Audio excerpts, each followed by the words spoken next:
রকস্টারের connecting issue বা loading error বা transaction error, এই টাইপের যে সমস্যাগুলো আমরা পেয়ে থাকি বা আমরা যদি হোম প্রেস করি সোশ্যাল ক্লাবের, তো এইখানে দেখা যায় এই যে অনেক লোডিং প্রবলেম দেখায়, প্লাস আমাদের গেমে ঢুকায় না। আমার ঠিক আছে, আমি জাস্ট একটু দেখাই দিচ্ছি যে এই প্রবলেমগুলো হয়ে থাকে। এখানে জিটিএভি অফলাইন দেখায়, রকস্টারের যে কোনো গেম অফলাইন দেখায়। এটা হওয়ার পিছনে মেইন রিজন কি, এটা আমি কিন্তু আজকের ভিডিওতে এক্সপ্লেইন করবো। অ্যান্ড এটার জন্য তিনটা সলিউশন আছে, যে তিনটা সলিউশনের মাধ্যমে এই প্রবলেমটা সলভ করা যায়, এই বিষয় নিয়ে কিন্তু আজকের ভিডিওতে আমি ডিসকাস করব।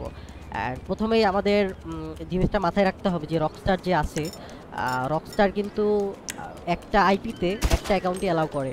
সো আমাদের কি প্রবলেমটা হয়, আমরা যারা আইএসপি ইউজ করি, আমরা দেখা যায় বেশিরভাগই লোকাল আইএসপি ইউজ করি। তো লোকাল আইএসপি ইউজ করার ফলে দেখা যায় আমাদের যে আইপি অ্যাড্রেসটা থাকে সেটা রিয়েল আইপি থাকে না, অর্থাৎ একটা আইপি আমরা একাই ইউজ করতেছি না, একটা আইপি দেখা যায় আমরা আরও অনেকেই ইউজ করতেছি। তো যার ফলে যে প্রবলেমটা হয়, অনেকে ইউজ করার ফলে রকস্টার কিন্তু ওই আইপিটাকে ব্যান করে দেয়। তো রকস্টার এবং আপওয়ার্ক বা এই টাইপের অনেক সাইট আছে যেগুলোতে একটা আইপিতে একটা আইডি অ্যালাউ করে। তো যার ফলে কিন্তু আমরা এই মূলত ব্লকটা খাই। আমরা যদি ব্লক খাই তাহলে ব্লকটা দেখার জন্য সবচাইতে ইজিয়েস্ট ওয়ে হলো আমরা ক্রোমে গিয়ে socialclub.rockstar.com এই সাইটে যাব। যাওয়ার পরে দেখবো আমাদের রকস্টার লোডিং নেয় কিনা। আমাদের রকস্টার যদি লোড নেয়, সোশ্যাল ক্লাবের যে ইয়েটা আছে এটা যদি লগ নেয়, তাহলে আমাদের জিটিএ ঠিক আছে, আমাদের যে আইপি অ্যাড্রেসটা আছে সেটা ঠিক আছে। তারপরে আমাদের ইন্টারনেট স্পিডে অনেকের ঝামেলা থাকতে পারে। আমি আমার ইন্টারনেট স্পিডটা চেক করি। আমার ইন্টারনেট স্পিডটা চেক দিচ্ছি আমি। এখানে দেখুন আমার আইপি অ্যাড্রেসটা শো করতেছে। আমি যেহেতু এসএসডি টেক ইউজ করি, অর্থাৎ মোটামুটি ভালো একটা আইএসপি, এই কারণে কিন্তু আমার এই টাইপের কোনো প্রবলেম হয় না। এন্ড আমার যে আইপিটা আছে এটা দেখা যায় আমি 1 বছর ধরে ইউজ করতেছি, যদিও রিয়েল আইপি না। আমি 700 টাকা বা 700 টাকার বিল প্রোভাইড করি 80 এমবিপিএস এর জন্য। তো আমার কিন্তু এই আইপিটা সেম রয়েছে। একটা ভালো আইএসপি হওয়ার পিছনে কিন্তু এই একটা বেনিফিট পাওয়া যায়। সো আমার রকস্টারও লোডিং নিচ্ছে, আমার সব কিছুই ঠিক আছে, কিন্তু যাদের এই প্রবলেমটা হয় তারা কিভাবে এটার সলিউশন করবেন?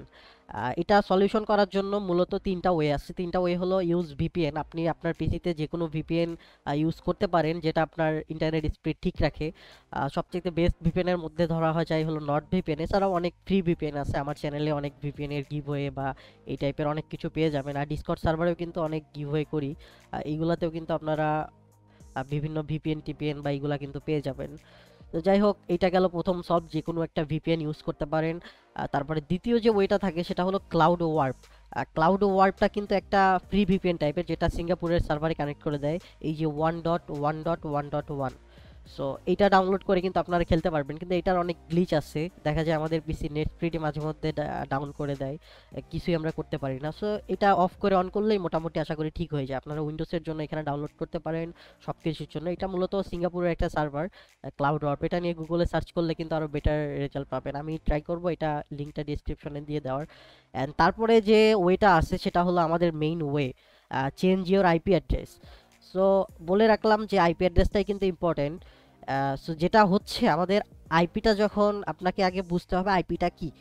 সো আইপি অ্যাড্রেস হলো আমাদের মেইনলি হলো ইন্টারনেটের address, internet protocol. So internet কিন্তু আইপি প্রত্যেকটা মানুষের জন্য বা প্রত্যেকটা ইন্টারনেট যারা আমরা যেভাবে ইউজ করি তাদের জন্য কিন্তু আলাদা করে একটা আইপি দেওয়া হয়। কিন্তু একটা আইপি যদি আপনাকে দেওয়া হয় তার জন্য কিন্তু খুব বড় একটা অ্যামাউন্টের চার্জ আপনার আইএসপিকে পে করতে হয়।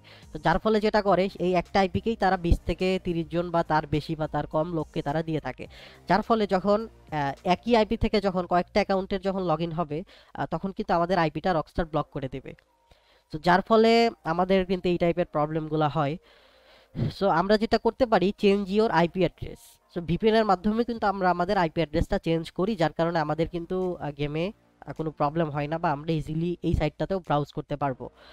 অ্যান্ড আপনার আইএসপি যদি একটু বুঝে এই জিনিসগুলা, তো তাদেরকে যদি আপনি ফোন করে বলেন যে আমার আইএসপি, আমার আইপি অ্যাড্রেসের প্রবলেম হচ্ছে, আমার আইপিটা চেঞ্জ করে দেন, তো তখন কিন্তু তারা আপনার যে আইপি অ্যাড্রেস সেটা কিন্তু চেঞ্জ করে দিবে। অ্যান্ড যদি আপনার আইএসপি একটু সামান্য একটু হলেও জ্ঞানবোধ রাখে এগুলো নিয়ে, তাদেরকে যদি আপনারা বলেন, তারা কিন্তু এটা চেঞ্জ করে দেবে অ্যান্ড কোনো ঝামেলা করবে না। অ্যান্ড আবার অনেক আইএসপি আছে যাদেরকে বললে তারা আপনাকে বলবে রিয়েল আইপি নেওয়ার জন্য। অ্যান্ড বাংলাদেশের মোস্ট অফ আইএসপি দেখা যায় তারা রিয়েল আইপি কি এই জিনিসটা বুঝেও না, তারা জাস্ট কোনো রকম ইন্টারনেট প্রোভাইড করে। তো তাদেরকে বললে আশা করি এটার সলিউশন করে দেওয়ার চেষ্টা করবে।